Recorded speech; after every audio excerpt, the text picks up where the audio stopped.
So this is what you're going to have to contend with, even if you were trying to go around local economies because you can't find things and you tried to order them. You're going to have to deal with people stealing them.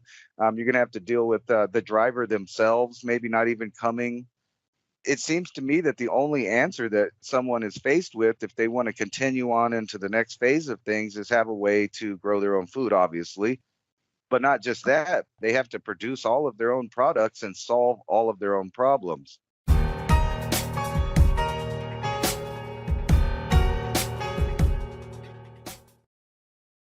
Click on the link in the description box below for more information. And now on with the video. Once COP26 and the G7, and they decided to do all these climate mitigation things inside of the great supply chain disruption. So I'm starting to see a lot of code words that are being thrown out through the media now as well. This new great supply chain disruption just popped on the media the last week or two, but everybody's running with the same key phrase again. The Great Reset, okay, understood. They wrote books about that, and there have been a lot of elitists talking about it, governments talking about it. Tax, and this is another thing, the road tax. They're wanting everybody to move to electric vehicles. I'll play devil's advocate here for a second. But because you're not going to pay fuel taxes, they want you to pay a road tax because they're not going to collect tax because you're not buying the product to put into the car to fund the roads. So wherever you look, you're being forced down these cattle chutes because of this climate thing that is such a farce. If you know anything about historical cycles and history, we go through the ebbs and flows, and it's all dictated by the sun, and we're back into another one. 8 billion people vying for very limited resources in the way we're doing it now. Like I said in the beginning of the program, if we operated in a different fashion, we would have no shortages. If we encourage communities to grow food locally and cut out the Fortune 5s and cut out the supermarkets and grow 60% of what you need in your neighborhoods and only go to the supermarket for 40% of what you might need, that's more than a solution there in itself. But, different grow techniques for indoor vertical ag using magnetic motors, and there's a whole gamut of solutions.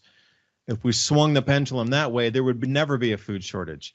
We would have abundance where we could supply other planets with food. We'd have so much.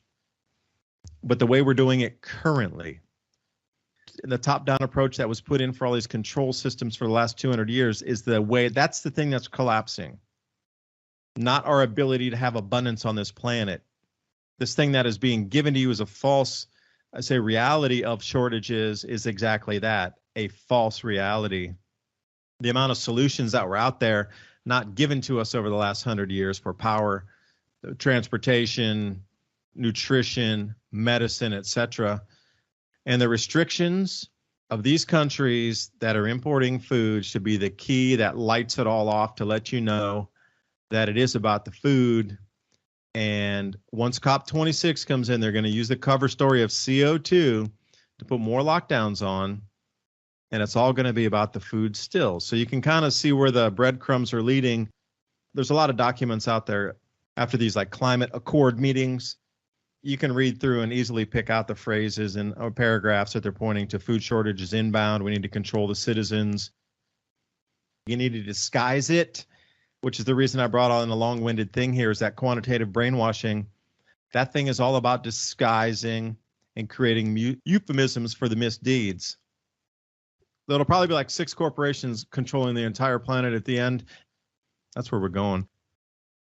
Right. The whole time I'm listening to what you're describing, and let's just say for a minute that I don't pay attention to the World Economic Forum or the G20 or Davos or Bilderberg or any of these people that talk about their version of what they want on the planet.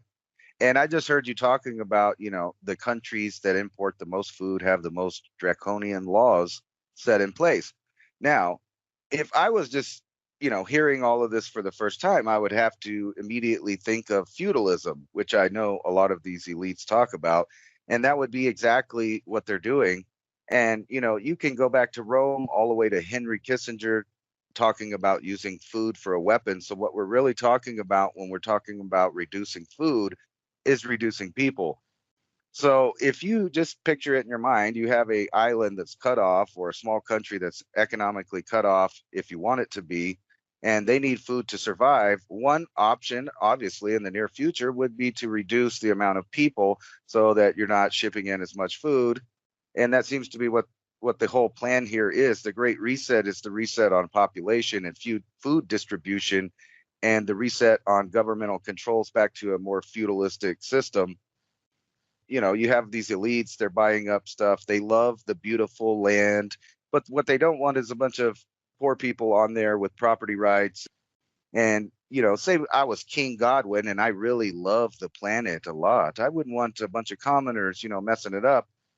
But a way I could fix that is to reduce the number of people on these places, give them laws to where they can't really reproduce, have energy, or expand or progress in any way. And then, lo and behold, let's take away a day, that they're not even allowed to work.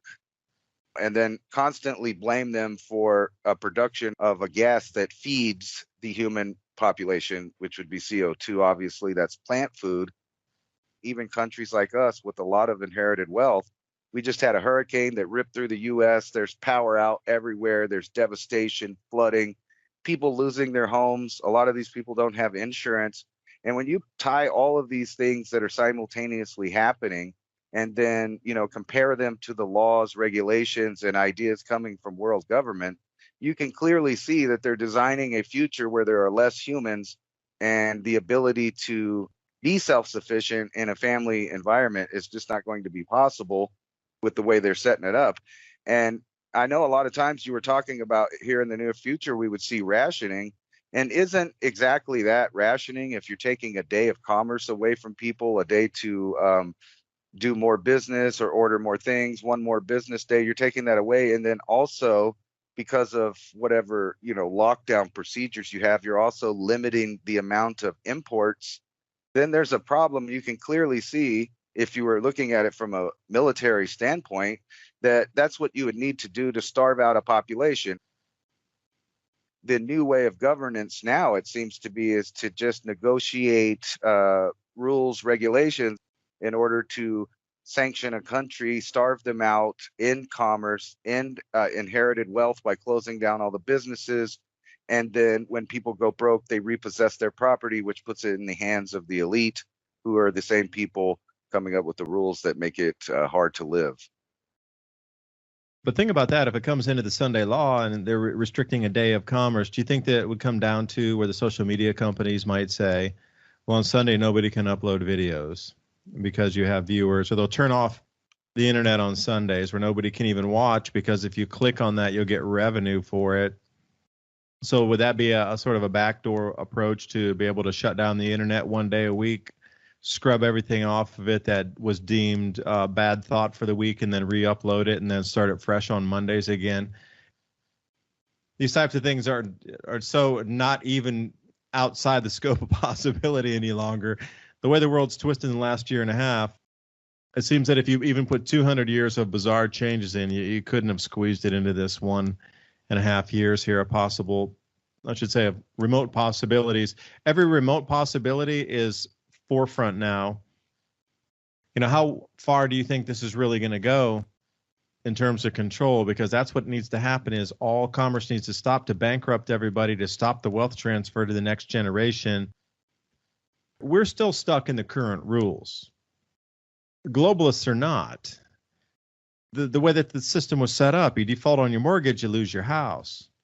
Well, globalists are already resetting things into the cryptocurrency sphere, blockchain, NFT, carbon credits, and they're moving that direction. And the new taxes from Biden with the wealth transfer, you're going to get double taxed, and you can't pass down any more than $1 million worth of property. Anything over $1 million, you pay 40% on. But that's almost everybody with the hyperinflation coming in. Because I was talking to a guy today. We had a brief conversation at this 1940s bait shop when, like I said, I went down to a river today just to chill my mind and sit near some rapids for a few minutes. He was saying that we were talking about land prices in Tennessee, and we both remember when the average was $2,000 an acre here. And then he says, remember when it jumped to like 4,000 and it was like such a giant shock? I said, yeah, but it stayed like that for several years. And he was telling me the average price right now is between 10 and 12,000 an acre. So think about that's a 6x increase over the last 3 years. So wealth transfer, even if you had 100 acres, you're already well over that $1 million. Even if you're at 50 acres, you're approaching that $1 million. And the more that they push these hyperinflation and they keep pushing this money and printing money, you could have 5 acres and be over that at some point in the future, especially with this prices. Like you say, it's hard to buy anything. Corporations like BlackRock are rolling in, buying every single possible property in neighborhoods. And then they're the largest rental property owner on the planet right now, BlackRock. So where does it stop? Because the higher the prices get, when this generation wealth tax comes in at $1 million cap, you could inflate it up to $1 million an acre, and then, well, what happens at the house, and then it happens to the acreage? Are you going to be able to pay the 40% over on that? And then if you sell part of the land to pay for the taxes, they're going to take 40% capital gain off what you sold. I think we talked about that last week. I did an entire video on the Iowa farmers. Average landhold size is 350 acres for an average Iowa farmer, family farm, not agribiz, family farm. And the average price of $8,000 an acre, everybody's well into the $3 million range. So your grandfather or your father and passes it on to you, you're way over the $1 million. So even if you want to sell 100 acres to cover the tax for the wealth transfer, you're going to have a 40% capital gains tax on the 100 acres you sold anyway. So you're going to have to sell more than 100 acres to make it up.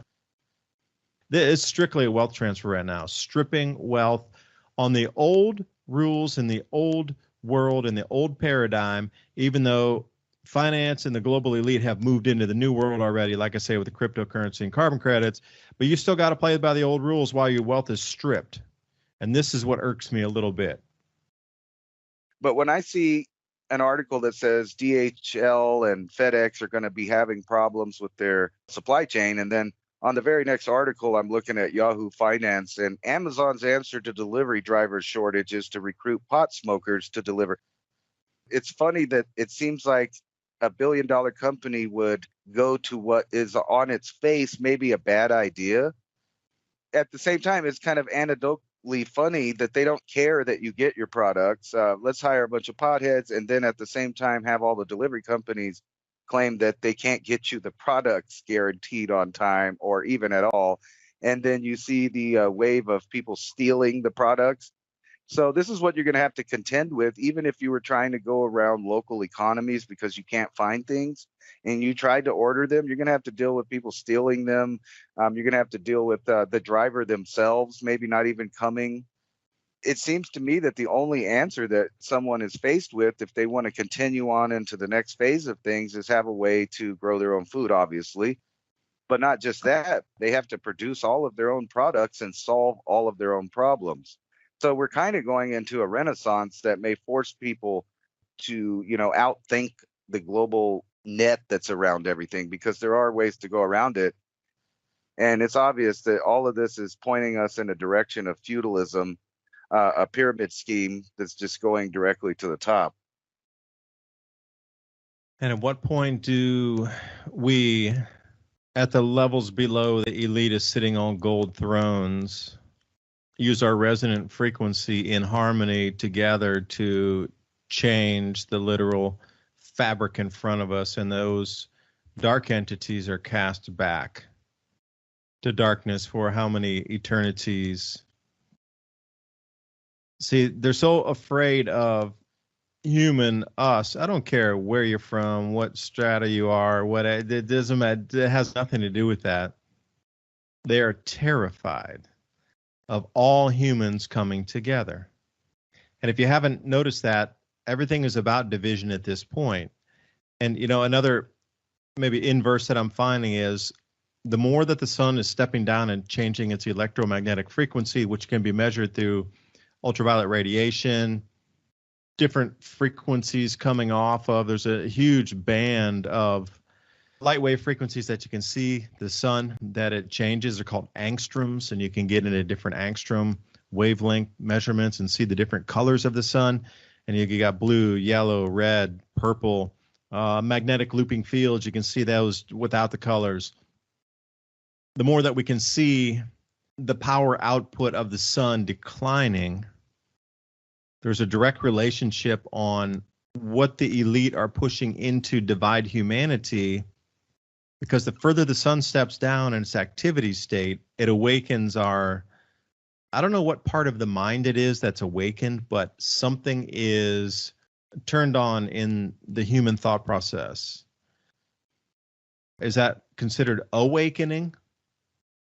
But the elite are terrified of what it is and what the causation of the sun, electromagnetically, resonance-wise, stepping down further and further. And it shall continue these next few years here up to 2024, especially with a second magnetic field. And here's where it might get into a little woo. I'm going to just go out on a possibility here. Right now, what we're used to, at least in the last, say, 200 to 300 years, is the sun, that big yellow thing to the left. Relatively, it stayed within a narrow band of electromagnetic frequency, electromagnetic output, energetic output, particle output, frequency. So our Earth stabilized with that. So did the control grid, because people have been locked in that. There's been really no change. But suddenly, the sun is changing tremendously. And then suddenly we're right in here in the Great Reset at this exact moment that the sun is changing. That hasn't been seen, this type of change, in at least 400 years. Many are saying 2,000 or multi-millennia type of cycles built into this as well. But as we come into 2024, there's a second magnetic field forming in the outer solar system. And that is Jupiter, Saturn, Uranus, and Neptune creating a square. My feeling is, now I can't prove this, but I'm just saying, nothing goes to zero. So as the sun steps down and that second magnetic field in the outer solar system steps up, we on this Earth are sitting in the middle of that field. So there has to be an equilibrium that's going to flow through our planet. Magnetic core, we look all across the planet, we have this magnetic wandering, the poles are in varying positions. We look at the South Atlantic anomaly, which is now volcanic hotspots. There's a lot of things happening with our Earth's magnetic field itself, and that resonant frequency inside us is responding to it. Now, the step down from the sun is one thing, but the equilibrium on the outside of the outer solar system is another. Those are two, let's just call those A and B. What not a lot of people are thinking about is C and then D. C would be the Earth responding to and trying to equalize charge between the sun and the outer solar system magnetic field. But what about us? How was that consciousness, that frequency flow moving through us on the planet that's also changing? Nothing's going to go to zero. It's going to be equalized. That charge is going to equalize through the solar system.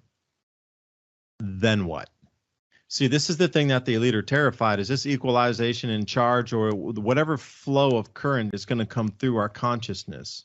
And people always talk about the Great Awakening at this time. So what is it that we're at the Great Reset, all the control mechanisms are there, everything's divide and conquer, even down to the neighborhood level. You can't talk to your neighbor, and I have this ridiculous thing in Australia where you're not even allowed to have a single conversation with another person.